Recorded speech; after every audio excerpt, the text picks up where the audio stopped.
వి gold trusted gold buyers మీరు తాకట్టు పెట్టిన బంగారాన్ని విడిపించి ఈ రోజు ఉన్న మార్కెట్ ధరకు కొనబడును.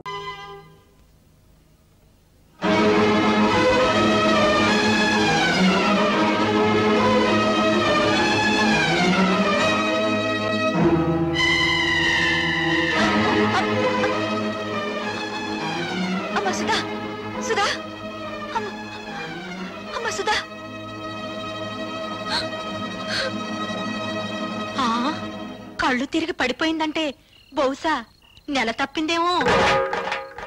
అమ్మని మొగుడొదిలేశాడు, కూతురు చెడిపోయింది. ఆపండి. ఆ సూరిబాబు సుధమ్మను పొద్దుకోకి నాకు ఎత్తుకుపోతా ఉంటే మా ఎర్రబుజ్జి చూసింది. చెప్పవే. అవునండి, చీకటి గొంతులో ఆ బాబు ఎత్తుకుపోతుంటే నేను కళ్ళారా చూశాను. బావే, వాళ్ళిద్దరు ఆ గదిలోకి వెళ్ళడం నా కళ్ళారా చూశాను. అబద్ధం. గుడిసెలో ఉంటున్న దాని మాట గౌరవించి నేను అబద్ధం చెప్తున్నాను అనుకుంటున్నారా? మేడల్లో ఉండే వాళ్ళ గుడిసేడు పుత్రులు ఉండకూడదేంటి? ఏం కూసావురా? ఇప్పటిదాకా మీరు కూసిన కారు కూతల కంటే తప్పుడు కూతలేం కుయ్యలేదు వాడు. రే సూరిగా, 24 గంటల లోపల డబ్బు కట్టకపోతే బుల్లబ్బాయి బలైపోతాడనుకున్నాను. ఇవాళ నువ్వు చస్తావనుకోలేదు. వాడి మీద చేయి పడితే శవాలు లేస్తాయి. చేసిన తప్పు ఒప్పుకోకపోతే మీ శవాలు కూడా మిగలవు, బూడిదే మిగులుతుంది. ఏంట్రా కూసింది నిన్ను? మర్యాదగా అందరూ డిస్పర్స్ అవ్వండి. మీరు కాల్చి చంపినా నిందపడిన నా చెల్లెలి జీవితం తేలందే. ఇక్కడి నుంచి కదిలే పని అంతే. కలెక్టర్ గారు ఫస్ట్ క్లాస్ మ్యాజిస్ట్రేట్ తో సమానం. రేపు ఆయన సమక్షంలో విచారణ జరుగుతుంది.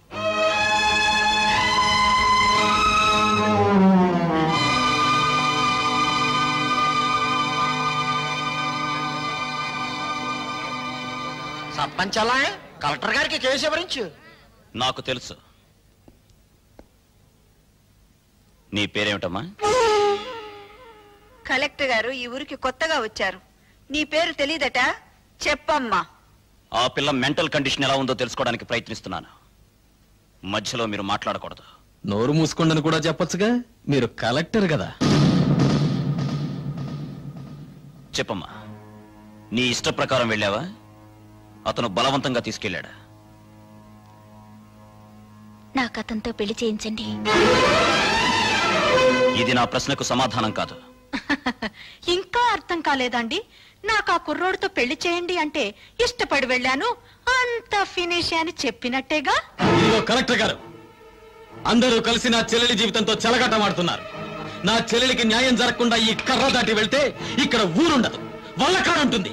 కలెక్టర్ తో ఎలా మాట్లాడాలో ముందు తెలుసుకో. క్షమించండి కలెక్టర్ గారు, అన్నని కలెక్టర్ చేయడం కోసం వాడు చదువు మానేశాడు. మాట్లాడటం చేత కాదు. నేను చెబుతున్నాను వినండి. మీరు చదువుకున్న చదువులు మీకేం నేర్పించాయో గాని మేం నేర్చుకున్న నీతులు మాకు కొన్ని నేర్పించాయి. ఆస్తి పోతే కూలి చేసుకుని బతుకుతాం, ఆత్మాభిమానం పోతే పోతే ఇక్కడ జరిగేది ఆత్మహత్యలు కాదు, హత్యలు. భయపెడుతున్నావా? బుజ్జగించే వయసు కాదు కదా. ఆ అమ్మాయి పెళ్లి చేయమని అడుగుతోంది కదా. వాడు ఎత్తుకుపోయాడని చెప్తున్నాం కదా. సాక్ష్యం? నేను నా కళ్ళ ముందే సూరిబాబు సుధమ్మను ఎత్తుకుపోయాడు. నిన్నడగలేదు. చూసిన వాళ్ళు సాక్షి వద్దని సోహన్నాళ్ళు అడుగుతారేండి బాబు? ఏమ్మా, నువ్వే అతనితో కలిసి రూమ్ లోకి వెళ్ళావా, లేక అతను నిన్ను ఎత్తుకుపోయాడా? మా ఇద్దరికి పెళ్లి చేయండి. ఇంతకంటే ఆ పిల్ల ఏం చెబుతుందండి? విషయం అర్థం కాలా? అయినింటి ఆడపిల్లని ఇంతకంటే ప్రశ్నించడం మంచిది కాదు. కాబట్టి ఈ ఇద్దరి పెళ్లికి ఏర్పాటు చేయమని తీర్పు చెప్తున్నాను. అయ్య బాబాయ్ బాబా, ఆయన మొత్తకాయన తీర్పు చెప్పేసి వెళ్ళిపోతే సరిపోతేటండి. నా కొడుక్కి 5 లక్షలు కట్నం ఇవ్వాలి.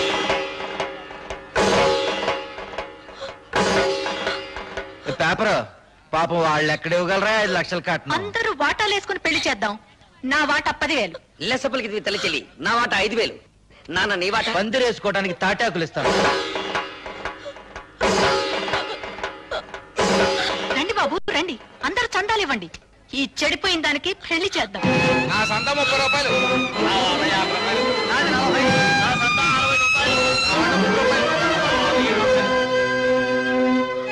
ఊళ్ళో తలెత్తుకోకుండా చేసావు కదా. వాళ్ళకి చెప్పడం ఇష్టం లేకపోతే నాకైనా చెప్పొచ్చుగా సుధా, సూరిబాబు అంటే ఇష్టమని. చేసిందంతా చేసి ఇప్పుడెందుకు ఏడుస్తావు? 5 లక్షలు ఎక్కడి నుంచి తేవాలి? నిన్ను గోదావరిలో తోసి నేను దూకాలి.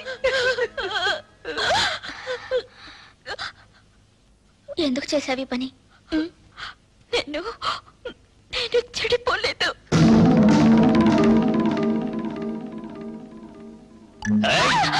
అరిచావంటే చంపేస్తా.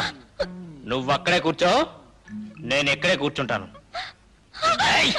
పిచ్చి పిచ్చి వేషాలు వేసావంటే ఇక్కడే భంచిక్ బొమ్మ అనిపిస్తా. నేనిక్కడే కూర్చుంటాను.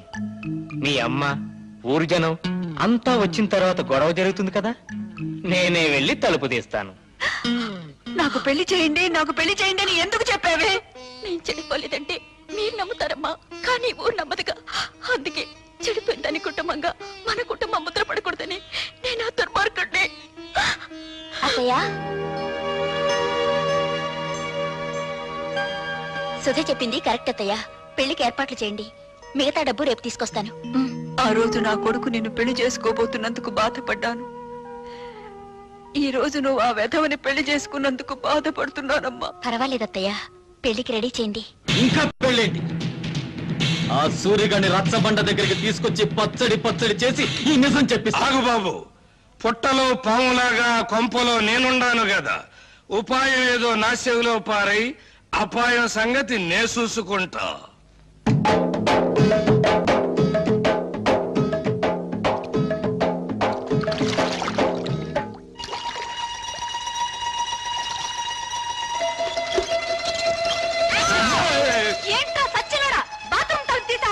నాకేం తెలుసండి మీరు తలుపులు తీసుకుని తానం చేస్తున్నారని. బరువు వంపేసుకుని వెళ్ళిపోతా. సచ్చినోడా, తలుపు సోతలు పోరా. బరువు దించుకు వంపేసుకు. జాగ్రత్తగా తీసుకెళ్ళండి. బాయ్. జాగ్రత్త బామర్తి, అందులో ఒక్క రేకు కూడా కింద పడ్డారు వీల్లేదు. నాకెందుకో భయంగా ఉంది బావా. ఎందుకు? నువ్వు చేసిన పనికి మీ నాన్నని భంచిక్ బొమ్మ చేస్తాడేమోనని. నా జడ్జి దగ్గర జనైనా సరే నేను మాత్రం సాధించాల్సింది సాధించాను. బావోయ్, మనోడు వార్త గాని ఫోటో గాని పేపర్లో పడలేదు. రేయ్, నువ్వు ముయ్యకపోతే నీ ఫోటో పేపర్లో పడద్ది. నాన్న జోగిరీలు, ఈ దండ వేసిన ఆశ్రదించి. ఏమిట్రా ఈ పిచ్చానందం? ఏముందండి, సూర్యోదయం అయ్యే లోపల శివాజీ గారు మనోడు తలకాయ తీసుకెళ్ళలేదు కదా, అందుకని. నిజమే నిజమే. నమస్తే నాన్న. పిచ్చి నాయన, నా కొడుకు మీద చేయి వేయడానికి వాడికి ఎన్ని గుండెలు? అవును, పోయేది నా తలకాయ కానీ నీ తలకాయ కాదుగా, అందుకే నా జాగ్రత్తలో నేనున్నాను. ఏం చేసావురా? 5,000 బస్తాల ధాన్యాన్ని ధాన్యాన్ని శివాజీకిచ్చి ఇచ్చి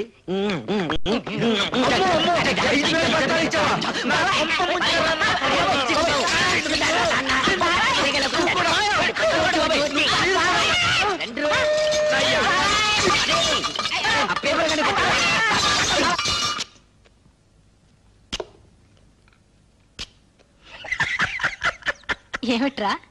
ఊరుకోండి అమ్మగారు, చిక్కేస్తుందండి. ఏమిట్రోయ్, కొత్త పెళ్లి కొడుకులు అలా కులికిపోతున్నావు? బాత్రూమ్ లో మీ పేకర చూశాను కదండి, దెమ్మ తిరిగిపోయిందండి బాబు. అయ్య బాబాయ్, బాత్రూమ్ లో నేను స్నానం చేసేటప్పుడు నువ్వు చూసినట్టు ఎవరితో చెప్పకే. బాలేటూరండి, నేను ఎందుకు చూస్తాను అమ్మగారు, అత్తగారు లాంటి వాళ్ళు. అదేంట్రా, అత్తగారేంటి అమ్మగారు అల్లావు? ఆ ఊరుకోండి, మీ పేకర చూసినట్టు ఎవరికి అమ్మాయిని పిల్ల బుద్ధి అవుతండి, అత్త అని పిల్ల బుద్ధి అవుతుంది. చాలే ఊరుకోరా. ఇక్కడేమో ఇలా మాట్లాడతావు, అక్కడేమో వాళ్ళ తరఫునే సాక్ష్యం చెప్తావు. సచ్చినోడా, నాకేం తెలుసు అండి, ఎర్రబుజ్జి ఇట్లా చేస్తున్నానే. పాపమ్మ గారు ఒప్పుకోబట్టి సరిపోయింది, ఇంకా నయమండు మీతో తగ్గు పెట్టుకోలేదు. కుర్రోడైనా ఆ కలెక్టర్ భలే తీర్పిచ్చాడు కదా. ఆడో కళాసు చదివినండి, నాకేం తెలుసులండి, ముందో కళాసు లాగేసండి మీరు.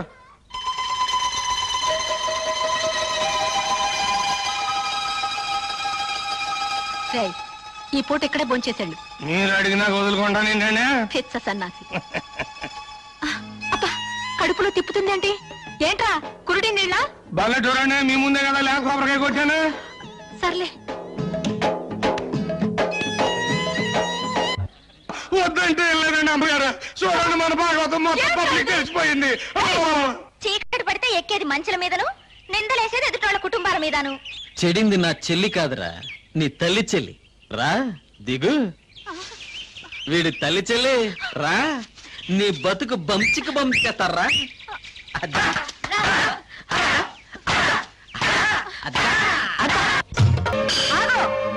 ఈ నా కొడుకు నాటకవాడి. నాటకమా? ఏ, నా కూతురు సూరిబాబుతో గదిలో నుంచి బయటికి రాగాలేంది, నీ పెళ్ళం పాలేరుతో మంచం మీద కనపడితే నాటకం అర్థమైందా? నాటకమే ఇది. మీరంతా కలిసి చేసిన కుట్ర. నువ్వు చేసిన కుట్ర కంటేనా? ఎత్తుకుపోవడానికి నువ్వేమన్నా నల్లపూసవా? మంచం మీద ఉండాల్సిన నువ్వు మంచి కల ఎక్కావు. దేవుడు నువ్వే చెప్పింది కుట్ర. కుట్ర ఏంటండి బాబు? ఇదేంటండి అమ్మగారు? మీరే కదండి రాత్రి మంచి హ్యాపీగా ఈ గాజు ఇచ్చారు. ఎందుకు అంత కోపం? నా కాబోయే మూడు తన్ను పోయించాక మిమ్మల్ని అందరినీ మర్డర్ చేస్తా. ఎందుకయ్యా మర్డర్లు? నా కూతురి కేసు ఇదే రచ్చబండ దగ్గర కలెక్టర్ తో విచారణ జరిపించారు కాబట్టి నీ పెళ్ళాం కేసు ఇదే రచ్చబండ దగ్గర విచారణ జరిపించాలి. తల్లి చెల్లు గల్లీ గల్లీ లెవెల్లో పోయింది పరువు, జిల్లా లెవెల్లో పోగొట్టుకోవద్దు, పాలేరుడు చిన్న అనే లెవెల్కు తీసుకురావద్దు. నిజం చెప్పే తల్లికెళ్ళో. అవును, ఇదంతా నేనే చేశాను. ఈవిడ కూతుర్ని ఎత్తుకుపోమ్మని సూరిబాబుతో నాటకం ఆడించానని చెప్పి నన్ను ఇలా మోసం చేసి. సంతోషం, ఒప్పుకున్నావు కదా. విన్నారా? మీరంతా విన్నారా? నా కూతురు నిర్దోషని తన నోటితో తనే ఒప్పుకుంది. ఏమ్మా, పెళ్లికి ఎదిగిన కొడుకున్న నువ్వే అవమానాన్ని తట్టుకోలేకపోతే పెళ్లి కావాల్సిన నా కూతురు ఏమైపోవాలి? శ్రీరాముడు భార్య శీలాన్ని నిరూపించడానికి అగ్ని పరీక్ష చేయిస్తే కూతురు శీలాన్ని నిరూపించడానికి నేను ఈ ప్రయోగం చేయించాను. తప్పైతే క్షమించండి. పదమ్మా. నాకు వాడి శవం కావాలి. నువ్వు నా మొగుడువైతే భార్యకు జరిగిన అవమానాన్ని తీర్చగలిగిన వాడు. ఆడి శవం నా కళ్ళారా చూసే వరకు ఆ కొంపలో నేను అడుగు పెట్టను. ఇక్కడే ఉంటాను. వాణ్ణి చంపు, వాణ్ణి చంపుకుంటే ఎదురుగానే ఉన్నాను. మా నాన్నకు ఈత వచ్చు దుర్యోధన్ రావు, ఆ సంగతి నాకు తెలుసు. నువ్వు సాక్ష్యం లేకుండా మా నాన్నను చంపి చేపల చెరువులో పారేశావు. ఇది తెలిసి ఎందుకు ఊరుకున్నానో తెలుసా? నిన్ను సాక్ష్యం లేకుండా చంపటానికి. ఈ రోజు నుంచి నీకు నాకు బతుకు పందెం. నా చేతిలో నువ్వు చస్తావు, నీ చేతిలో నేను చస్తాను. సాక్ష్యం లేకుండా చంపాలి. ఈ పూటకు నీ పెళ్ళాం నీకు సాక్ష్యం. అందుకే చంపకుండా వెళ్ళిపోతున్నా. నాకు వాడి శవం కావాలి. వాడి శవం కావాలి. శవం కావాలి. శవం కావాలి. ఇన్నాళ్ళు తల్లి చెల్లి తల్లి చెల్లి అని నోరారా పిలుచుకుంటారు. ఇక నుంచి పిచ్చి తెల్లని పిలవాలి కాబోలు. అంటే 5,000 బస్తాలు పోయినేనా పిచ్చి చూపులు? ఆ మంచం మీద ఫోర్స్ తర్వాత ఈ పరిస్థితికి వచ్చిందండి. ఆ అవమానంతో హార్ట్ అటాక్ వచ్చి వస్తుందేమోనని భయంగా ఉంది. ఆ భీముడు వాడి పేరు వినపడితే చాలండి ఈ టైప్ లో జరిపిస్తూ ఉంటుంది. కేసు మీరు చూసుకుంటానంటే వాడిని మర్డర్ చేయిస్తా. వద్దయ్యా, వాడు నీ పెళ్ళాంతో మంచం మీద ఉంటాం ఊరు మొత్తం చూసింది. ఇలాంటి సమయంలో వాడిని ఫినిష్ చేస్తే ఊరంతా వాడిని నువ్వే చంపించావని సాక్ష్యం చెప్తుంది. మరి దాన్ని అవమాన భారం నుంచి ఎలాగయ్యా తప్పించడం? కిందటేడు పురుగు పట్టిందని పత్తి రాలిపోతే గుంటూరు జిల్లా రైతులు చాలా మంది ఆత్మహత్య చేసుకున్నారు, గుర్తుందా? అవును. ఆ చేలల్లో జల్లిన మందు అండర్ గ్రౌండ్ లో దాచిపెట్టా, కేసు రాకుండా. అవును. మా నూరు పంచాయతీ మీ చేతిలోనే ఉంది కదా, మరి ఇంకెందుకు ఆలస్యం? ఆ మందు ఊళ్ళో ఉన్న రైతులు మొత్తానికి బట్వాడా చేయించేయి. ఆ దెబ్బతో పత్తి రైతులంతా గుండె పగిలి చస్తారు. మారుని గురించి మాట్లాడుకోవడం మానేసి ఆ విషయం గురించే మాట్లాడతారు. లెగ్స్ పట్టుకుంటాను. చెప్పు భీముడు, నా తల్లి చెల్లిని నువ్వు మాయ చేసి ఎత్తుకెళ్ళావా, లేక నా తల్లి చెల్లి నిన్ను చూసి చిత్తయి మమ్మల్ని చెత్త చెత్త చేసిందా?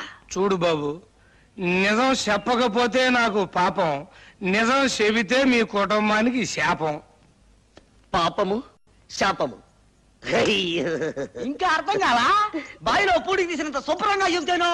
నేను చెప్తాను బుల్లబ్బాయ్. వస్తున్నాను. చెప్పు. ఇప్పుడు పంచాయతీ ఆఫీస్ అదే కదా? అదే. మీసాల భీముడి వెళ్తుంటాడు కదా? వెళ్తాడు.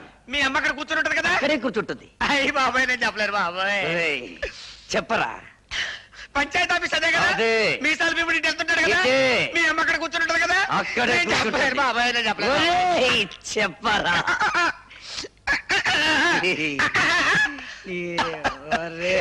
చెప్తాను. నీకు హార్ట్ అటాక్ లేదు కదా? లేదు. నీ కాబోయే చిన్నాన్న, నీ తల్లి చెల్లి ఫస్ట్ నైట్ జరిగింది నా కొట్లోనే బాబోయ్. తల్లి చెల్లి బాబోయ్ నువ్వేం బెంగెట్టుకోకు. ఆ పురుగుల మందులు అన్ని శివరావు గారి మొత్తానికి పంచి పెట్టేశాను. వాళ్ళేమో పత్తిశాల మీద జల్లేశారు. ఈవేళ రేపు పత్తి పూలు అన్ని పట్టుకొని రాలిపోతాయి. ఆ విషయం పేపర్ లో పడిపోద్ది. ఊరుకో బావ, నల్లటివన్నీ చిక్ బొమ్మలు కావు, తెల్లటివన్నీ చిక్కులు కావు. ఏమిట్రా గొడ్డలు నడుతున్నావు? అయ్యో నాన్న, ఏడవకుండా చెప్పు. ఇది పట్టుకో.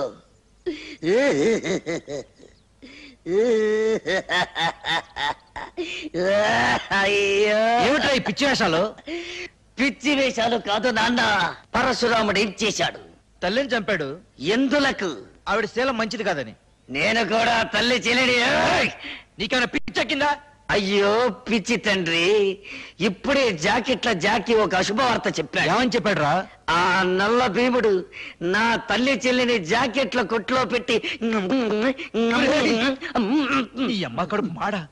ఈ వార్త బయట ఎవరన్నా విన్నారంటే మనందరూ ఆ పురుగుల ముందు తాగి చావాలిరా. నోరు మూసుకో. కల్తీ ముందు పత్తిపూ రాలిపోయిందిరో.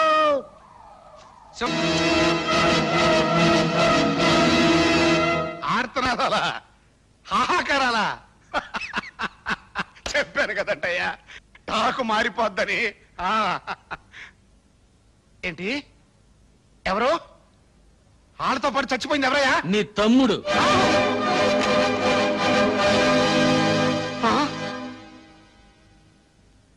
కడసారిగా నీ తోడబుట్టిన వాడి శవాన్ని నీ కంటికి చూపించడానికి తీసుకురాలేదు. హిందూ సిద్ధాంతాన్ని నమ్మిన వాళ్ళం కదా.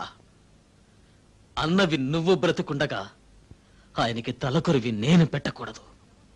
అందుకే శవాన్ని ఇక్కడికి తీసుకొచ్చాను. నిన్ను మా ఊరికి తీసుకెళ్ళచ్చు, కానీ తలకొరివి పెట్టడానికి మిగిలుండకుండా రైతులు నీ తల తరిగి పెడతారు. ముప్పావల పేళ్లతో ఎంపీ గారి తమ్ముడి శవాన్ని తగలబెడితే గొప్పే ఉంది, తప్పు కూడా. అందుకే ఎక్కడెక్కడి నుంచో తెప్పించుకున్న గంధపు చెక్కల సామానంతా ముక్కలు చేసి పేళ్లుగా మార్చి చితిని పేర్చి తగల.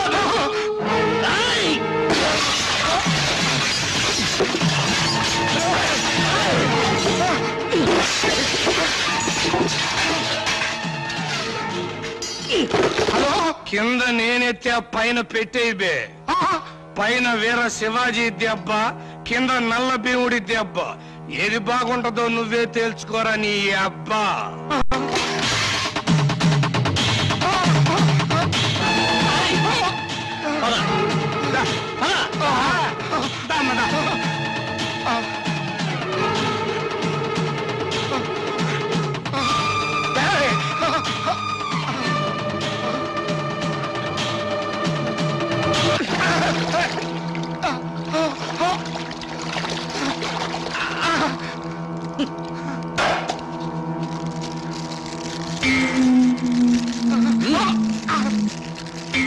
తీసుకో, అంటించు.